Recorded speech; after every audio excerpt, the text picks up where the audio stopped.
But now it's time to talk about the Cavs, guys. They clinch a playoff spot. I know we don't make a big deal about that. We do in the other sports, but in basketball, so many teams make the playoffs. We knew the Cavs were going to be in the playoffs. Winning the division means nothing in the Nothing. NBA. I sometimes forget who's in there. I know Detroit's in the division, but I often forget. I don't even know why they have divisions. I remember one of the years LeBron was here, they clinched the division. I was like, oh, really? I didn't know. Who's paying attention to that? I didn't even know. But they did clinch a playoff spot. They're not locked into the 4 spot yet. Down to 5 games to go on the season. They win last night. There's not much to talk about with the game, obviously. There's the final 5 games of the season, with the season ending 1 week from Sunday. Correct.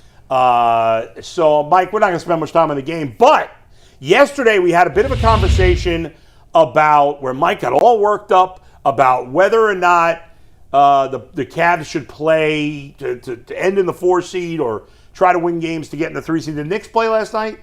They did not. They played the night before and lost. So the Cavs are just a game back. One game back of the Knicks for the 3 seed. But what's interesting from last night is both Donovan Mitchell and Kenny Atkinson were asked about it by Chris Fedor, and they had some interesting comments about what the Cavs will or will not do, or at least are thinking about. Yeah, really good reporting from Chris Fedor, who just asked, hey, when you're getting into this situation, you clinched a playoff berth, are you looking at potential matchups ahead? Are you trying to manipulate the schedule a little bit to try and get a certain second-round matchup, presumably Detroit in the second round, as opposed to getting Boston in the second round if they were to pass New York? Kenny Atkinson and Donovan Mitchell gave some different answers. I'm curious what you guys think of both. First, this is Kenny Atkinson, and I wish I made a quote graphic for you guys, but I just saw these moments ago, so I'm just going to have to read it from you from Chris Fedor's article. Kenny Atkinson said, and I quote, "We're thinking about it. What could be optimal for us? You'd be lying if you said you didn't think that. As we get really close now, you do start thinking about it. I haven't told the team, I haven't told the staff, like, hey, we want to play insert team here, but I think that's my job, is to think big picture. You got to look at the whole thing. But again, that's my job to think ahead and think forward. Try to be smart about it. Obviously, the first priority is to worry about us and our play. But there's that space in your mind where you have to say, man, that could work out for us a lot better." Donovan Mitchell was also asked a similar question from Donovan Mitchell. This was his response. "Chris, you don't want to play that game. Just go out there and try to win every night, and wherever we fall, we fall. I just think it's bad juju, bad vibes.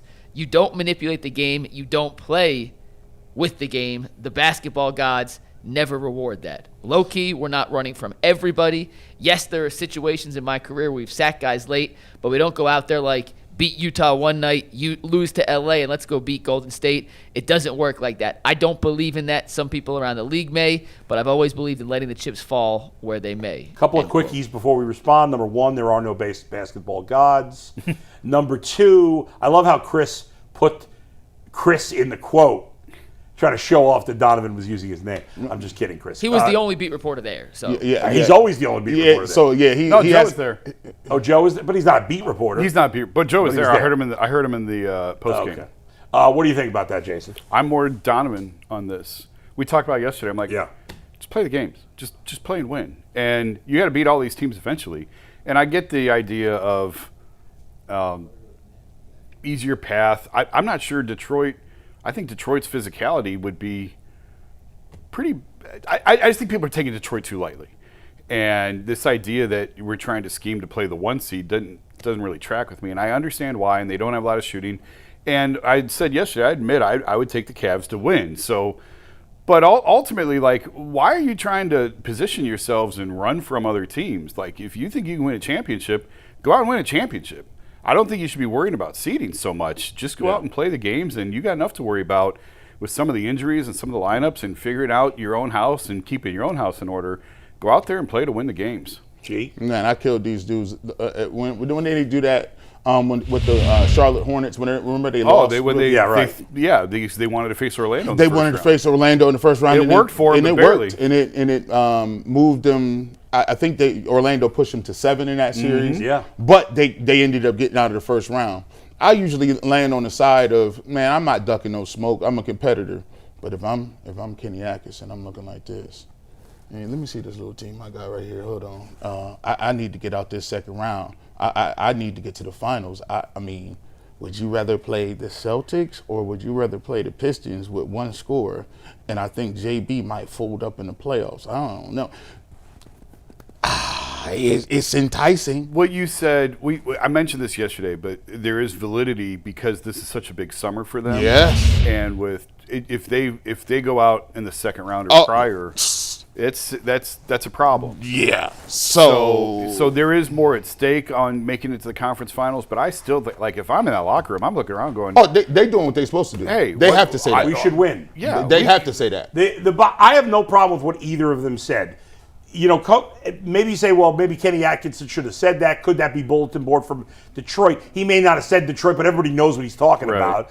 But you know what? He was just being honest. I'm not going to kill a guy for being honest. Of course you're thinking about it. It's ridiculous to say you're not thinking about it. But thinking about it and doing something. Actions to. Yeah, I don't know that they're doing that. I mean, they won last night, right? To this point, but it's kind of still early yet. I mean, 5 games is a lot. Right. I mean, you know what? It'll be noticeable because they're playing a bad team, right? Did they play anybody good the rest of the way? Atlanta. I mean, Atlanta's won 17 of the last 19. Right, but show me the schedule again, Mike, if you don't mind. I mean, Washington stinks. Indiana, Memphis, and Washington are actively trying to win. Yeah, those are 3. If they lose any of those games, you might be a little suspicious. And I mean, Atlanta could just beat them. Well, in Atlanta, it's going to be interesting because that could be the 4 or 5 matchups. So you may not want to show anything in those games anyway. You may actually, and not because you're trying to lose. I think trying to actively lose to move spots is a bad thing to do. And this goes back to the tanking conversation we have. Like, dudes ain't going, and I've advocated for like the Browns just lose. Sure. But this is obviously completely different. And guys aren't going to go out there and throw games. No. So you have to sit them. Yes. Because they're not going to go along with the plan. And for guys like Donovan Mitchell, or don't they have restrictions on whether you can make all NBA based on? Yeah, they should be. How many? So if they sat him to 5 games, would they be in jeopardy? Well, of not making? Yeah, they wouldn't sit him all 5. I mean, but they might. I don't know. They might hit him with the. Donovan's got to be over the 65 game threshold. He hasn't missed that many games. Yeah, I don't think so. I think you're right. I don't think he's in danger. I think the bottom line is Donovan's played 68 games. Yeah. If I'm a Evans player, played 62. Yeah. If I'm a player, I'm always playing to win. Of course. I'm never afraid of another team. Of course. He's right. The coach has got to look at the big picture. And there could be a game against one of these bad teams where they're like, we're just going to give everybody the night off. Yeah. We'll see. In the end, is it going to matter much once the playoffs start? Probably not. Who would play Boston in the second round as it stands today? The Knicks. Boston against the Knicks.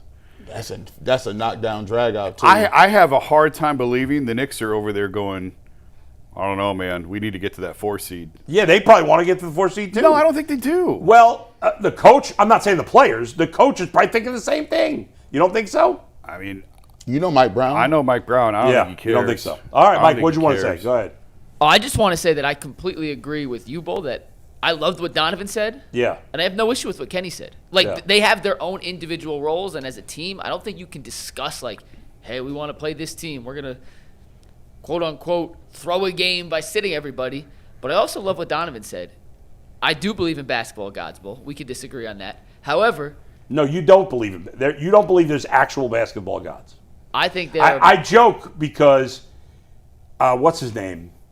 There's a guy, I forgot the name of the announcer. There's this guy who covers the NBA.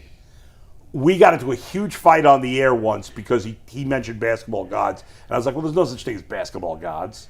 It's just superstition. And he was like, no! There are absolutely physical basketball gods. So here's the thing. I'm not sure if it's physical, but whatever. I do believe in the juju part of it, the vibes part of it. And like we said yesterday, regardless of opponent, because I'm with Jason, I think Detroit's not a pushover. The Cavs got to be playing their best version of basketball moving forward to the playoffs, regardless of the 4 seed, the 3 seed, the 5 seed. They got to be locked in. So if they play a couple of crappy games in their last 5, that means they have a less of a chance of winning? I don't buy that. I think this, we talked about Max Strus when he came back. How long was Max Strus going to need to kind of find his groove, right? And he's had 3 20-point games in his 8 performances. He's found his groove. I mentioned yesterday, this core 4 of the Cavs with Harden, Mitchell, Allen, and Mobley have only played 70 minutes together yet. Like, I do think there is some, you got to get these reps in before a playoff series, because I don't think Atlanta's a pushover. If they play Philly, I don't think Philly's a pushover. Nobody's a pushover. This ain't an easy first-round series like Miami was last year, where they eased Darius Garland back in from the toe injury. I don't think there's any cakewalk for the playoffs. Who's in the 5th spot? Atlanta right now, who's, by the way, won 17 of the last 19 games. Yeah. The Cavs could lose in the first round. Which is why I want to see them No, get to a status no. of playing more. You don't think they could consistent lose in the No, first there's round? not. I told Donovan James, under no circumstances can you lose to Atlanta Falcons, Atlanta or the By the Atlanta way, they Hawks, lose the first or round. the Atlanta You have Dreams. got that Falcons-Browns game on your by the way, heart. I told you. Yeah. No way. If they lose in the first round, No. Kenny Atkinson's gone. And see, listen, Right? let's go ahead and put this back in here. He's gone. And be Isn't like, he, if they get lost in the first 100%. round? Yes. If they lose the first round, No. it would be. I mean, that's Catastrophic. beyond a It'd be disaster. catastrophic. You Yeah. can't- DEFCON. What's But the by the highest way, DEFCON? this is a 4 seed, guys. This is 4-5. This isn't 1-8. No. They Like could this lose. is To 4-5. think they couldn't lose that series? I would pick them to win. Right, but it's not like a crazy upset if they lose. Oh, no. They're not going to be an overwhelming if you favorite. I if don't you think. have a superstar and you are a higher seed, there is no way in basketball that you can lose that round. It's always been 5 seeds ordained. beat 4 seeds. all the Nah, time. it's not. Or if you're a 5 seed, Yeah. they don't have nobody the caliber of any 3 players for the Cavs got. I think Atlanta is not a great matchup for them because we've talked for years about the length athleticism. That's exactly how they're built. But I also think Atlanta is very young, and I think they've got a little bit of that "we're just happy to be here" type thing going on. Yeah. So I would absolutely pick the Cavs to win that. Of course, series. we'd all pick them to Yeah. win. I'm just saying. It wouldn't be If they lost, you it can't wouldn't be be the floored upset of the beyond century. belief. The No. Cavs were minus 360 favorites against the Heat last year in the series. Yeah. They're probably like minus 200. I don't even think against it'd be the that Hawks. much. Maybe minus 180. Like Yeah, I it's think not. it'd be They're in not the that much 100s. of a favorite. So By the way, do we have what would be your guess as to the last thing on this as to all time the 5 seed versus the 4 seed? Do you I'll think look- it's close to 50-50 or no? I'll look it up. All right. Yeah, I'd probably Or between maybe 60-40, 60-40, yeah. 4 seed? Yeah.